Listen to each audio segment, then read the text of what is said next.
ask the host. Okay. I Yeah. got it. Okay, so I wanted to pull this meeting together. Cale Teschner, we got Yvonne Pashov. We've got Justin here with us. Justin's been working with us for a little while. And Justin is just really consistent with appointments, and he's getting it. You know, his first month, we've got, how many deals have we closed, Justin? Like 5 now? 4. We've closed, Well, well, we 5. closed 5. We got Yeah. 4 active, right? Okay. Yeah. So we closed 5 in the first month. We've got 4 active currently in that first month. And I think it's because of the consistency of appointments. It's like every night that I go to bed, I get email notifications that Justin's working, right? And so Justin, I just thought maybe you could share a little bit about why, or maybe like a little bit of like what your work habit is, or why it is you're getting the consistent appointments, you're getting the consistency that other people are maybe lacking, right? Because there's a lot of people who maybe are not getting results, and so yeah, I thought maybe you can share what you're doing that could potentially help them out. Well, I'm following the script that you guys provided for me. I think, I may have tweaked a couple of words here or there, but, I know generally the first few seconds that you're speaking to someone are very important as to whether they're going to let you continue. So I think to some degree, I think you have to really speak very clearly and catch their attention. But I don't really do anything special, I don't think. My process is to call the lead as soon as I get it. And, if I don't, then I'll leave a voicemail, and then I'll text, and then I'll send an email. So I always do those 3 things right away. And then I'll follow up with that same lead 3 times in the same way. So sometimes I get a little bit lazy, but usually it's 9 touches, before I'll kind of give up on the lead and move on. But, I know that, that's my system. I'll get sometimes I'll be a little bit late to calling the leads back because I'm not available, but most of the time I get on them right away. And that's what I've been doing. So I kind of want to just say stop right there on the act of, because I don't think people, Yvonne, how many times have people said to you that they text and they email outside of the phone call? Right. I mean, I think a lot of times people just one phone call, if they don't answer, they never follow up with it again. And so that's very interesting. A lot that I would like to add to that as well. Congratulations, Justin, for pulling this off, man. It's really, really great what you've done in the first month. So I would say this, that a lot of people don't realize that if you don't get a hold of the lead, you like every single form of communication, which is a text message, email, voicemail, that is sort of a marketing. Okay, so to everyone watching this, imagine if you are getting on the phone. So if you sound lousy, if you sound like you haven't slept, right, if you sound like you're tired, if you sound like you don't want to talk to the person, all right, what are you going to get? You're going to get, I'm not interested, hang up. All right. And so every single form of communication should be treated like a cold call, right? Or like a phone call, right? If you cannot get someone's interest on the phone for 5 seconds, or if you understand how important the first 5 seconds are, or the first 3, right? Then the same applies to every single form of communication outside the phone call. So you need to make sure that whatever you're saying in your voicemail, in your email, in your text message, it needs to be catching, right? You're going to want to, leave a hook in there so they could get back to you. Otherwise, it's wasted. It is wasted.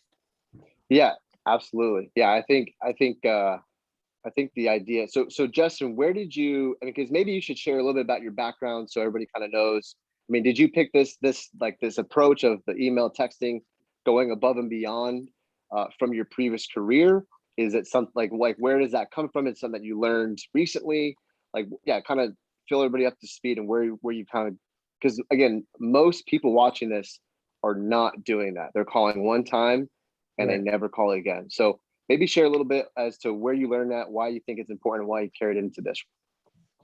Yeah, sure. As you guys know, part of my career was in the insurance industry, and I was the owner of a property and casualty and life and health insurance agency. And, I guess I learned through that the importance of having what we call sequential marketing programs, where basically, you'll want to get, when you get a lead, you'll want to work it right away, and then you'll want to touch them as many times as possible, because most of the success comes in, between the 5th and the 12th contact generally. And so, I know calling one time and then just never calling again is not going to work with most people. So I did learn from my previous experience in another industry about the whole developing a system where every lead that comes in, you're going to touch them, and we would include like direct mail in that, but we're not using that here. So yeah, I mean, texting has been very effective. I've been able to get, I think email is probably the third, but again, it's just a touch. Sometimes it reminds them, oh, well, these guys did leave me a voicemail, but I never responded. And it also has, my email signature, and so it looks professional, and it's just another way to get in front of the prospect.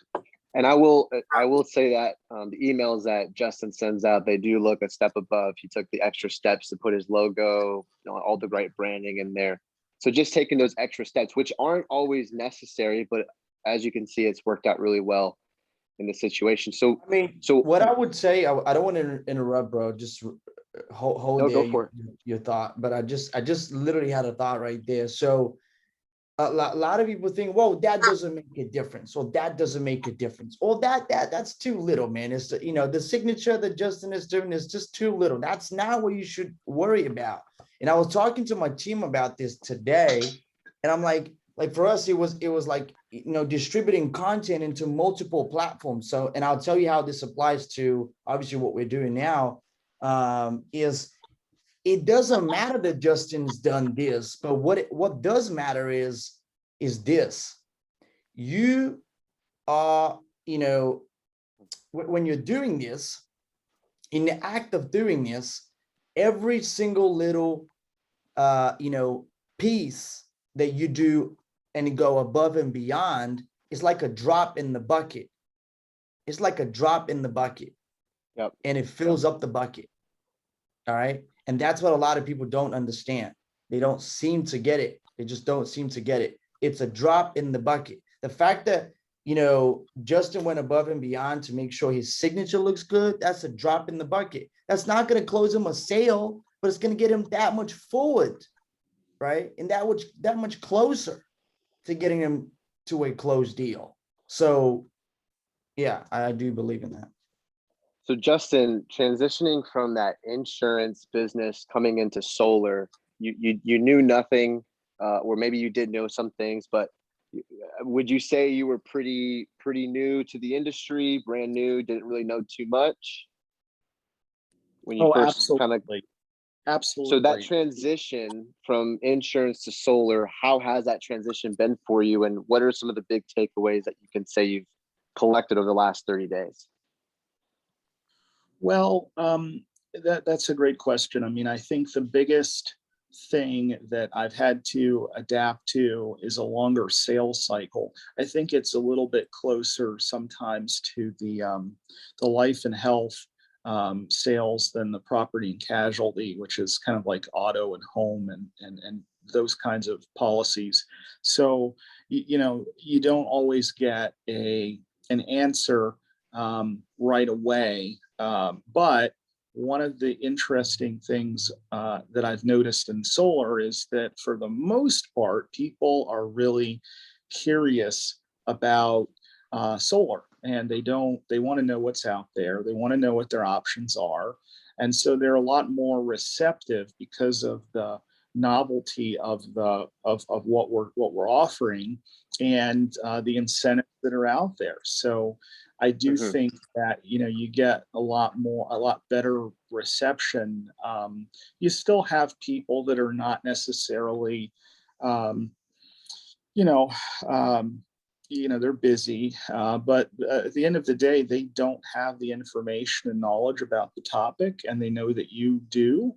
And so, at some point, you'll be able to connect with them and speak to them, unless they've already been presented or pitched by someone else. So those are some of the differences between, insurance and solar. Obviously, um, you know, it has been a little bit of a learning curve. I think the biggest thing for me has been kind of being able to anticipate questions that the customer might ask about solar that, I don't necessarily have the background to be able to answer yet. And you want to feel like I like to feel like I'm in command of all of the knowledge that I need to anticipate Yeah. what will come up. And it's a little uncomfortable, not being as prepared, or not feeling as prepared. But I think that in terms of the sales process, very similar. That part has been actually, surprisingly well in terms of the lead flow and the getting the appointments. That part has gone seamlessly. Awesome. Yeah, no. Yeah, speaking of which, how would you say, the lead flow, working with Yvonne? I mean, how has that been? Yeah, that's been very good. I mean, I know that if we invest the resources, we will get good lead flow, and the quality of the leads that we've been getting has been very good as well. And I think part of that is the campaign that they put together, and sort of the offer that's been out there has been very compelling. We might make some changes, as we've talked about, but it's been pretty compelling. And so I think you've noticed as well, Cale, I think that the lead quality has been strong. Yeah, And yeah, I would say we've got, I mean, in terms of percentage of people who actually sit down for those scheduled appointments, I mean, I argue it's between 70 and 80%. But I mean, what would you say? I mean, it seems like we have a pretty high sit down rate for the most part. yeah, I would agree with that. I absolutely would agree with that. It's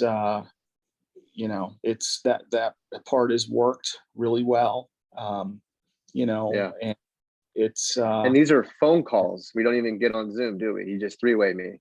So that's I, I Dude, love that's to hear, crazy. 70 to 80%, guys. I mean, this is awesome. yeah, just on the phone, not even Zoom, not in person, just Yeah. just over the phone. And Justin does a phenomenal job at just staying professional from the beginning to how he introduces himself, everything in between. Can I just But say yeah, that I'd like to iterate one more time? I don't want to sound redundant, but Justin is brand new to this. Like he knew nothing about solar. Justin, I don't know if I talked to you first or you talked to Cale first. I don't know, man, but I mean, you it and was I you were were on the Zoom. you were the Yeah. first one I talked to. Oh, yeah. I do remember yeah, that. you referred him over to me once he got started. Yeah. Yep. Yeah, I was like, and then you're doing amazing. I mean, you're crushing it, and you're only getting started.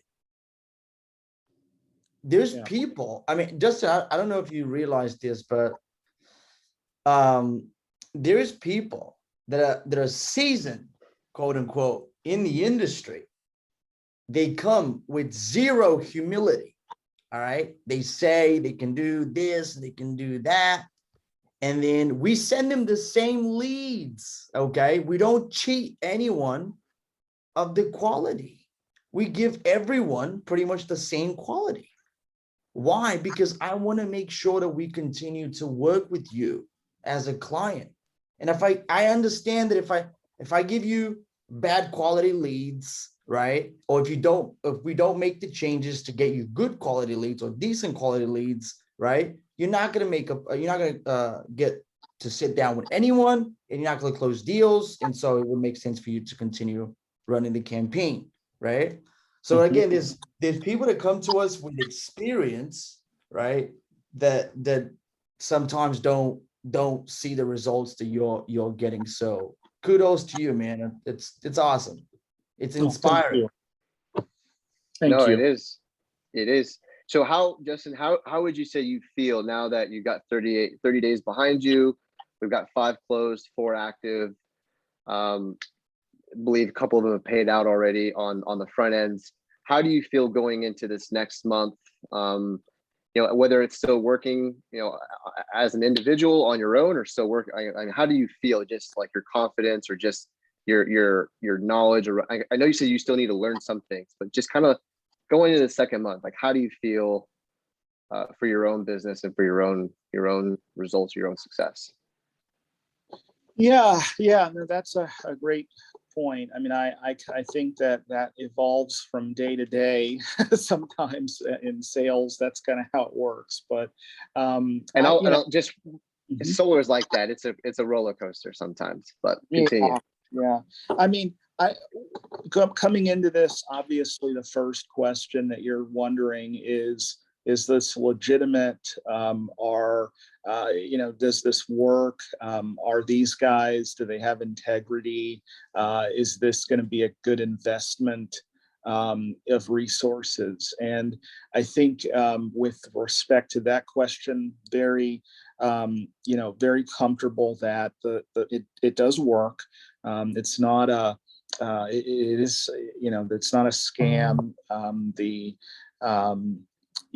Solar is what I thought it would be.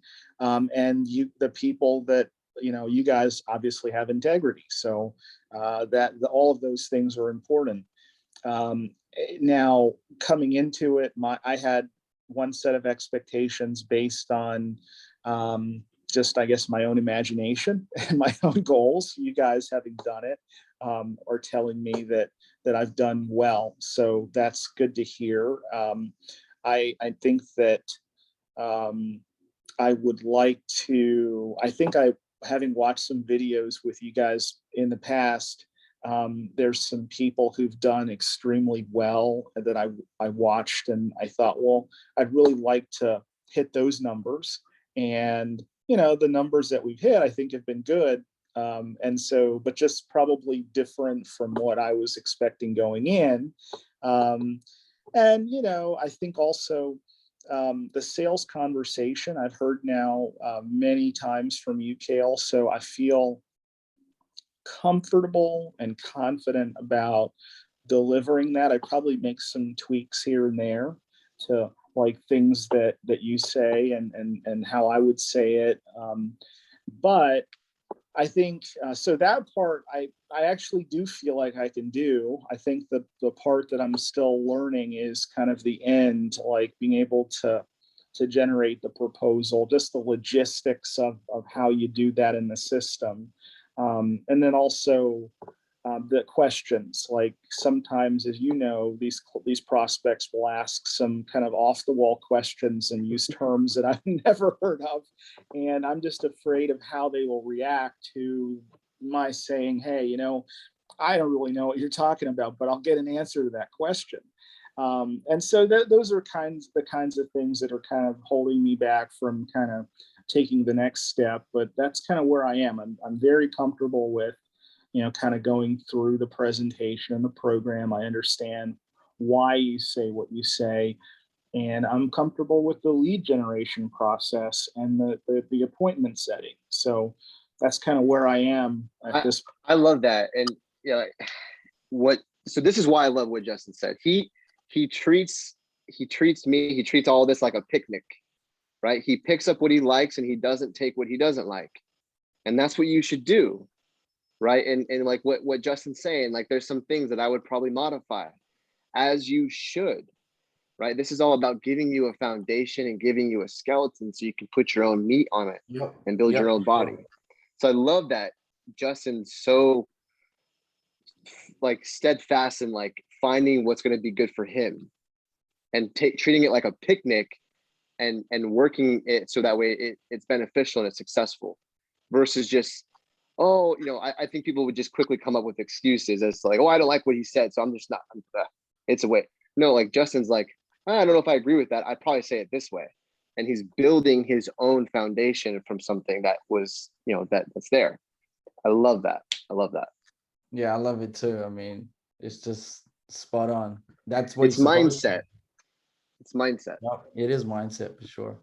Justin looks at this as if he's the business owner. He doesn't look at this as if he's the employee, right? And I Exactly. think that's a big part of having results too. Now I got guys that want to work with me, but they don't want to do any work. They want me Oh to yeah, I follow mean, up with everything. They want me to, I mean, Justin does work, and that's why there's results. yep. And he takes the initiative, so Yeah, which makes all 100%. the difference. 100%. Awesome. Well, I mean, hey, hopefully that this video helps some people out. Justin, really appreciate your time and, you know, willing to just kind of share what's going on, what's working with you, and really just kind of sharing your mindset.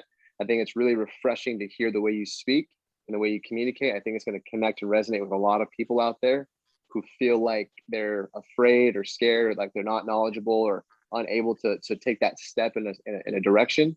So I definitely appreciate your time on that, man. Absolutely. You're welcome. Thanks, Justin. Appreciate it, man. You Thank you you guys. too, Yvonne. Keep crushing it, brother. All right, you guys. Right on.